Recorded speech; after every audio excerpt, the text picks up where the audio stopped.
guys, Jason from Iconic Metal Gear showing you this cross box. We jokingly call it the Delorean box.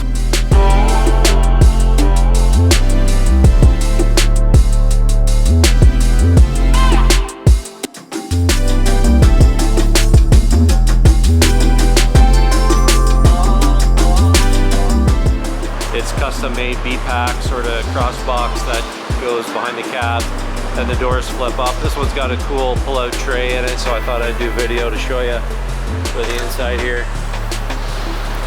So one big open cavity, and then it's got this drawer on the bottom, just full lid.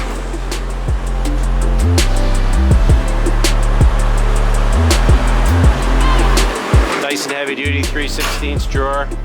And then it's got the shelf there. It goes almost to the other side. Nice 5/8 heavy duty automotive bulb seal all the way around, rain gutter design, all stainless steel hardware and locks.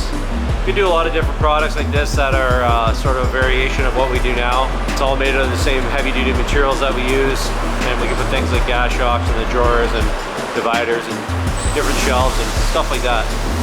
Check out our other products on our website, or more like this, go to iconicmetalgear.com.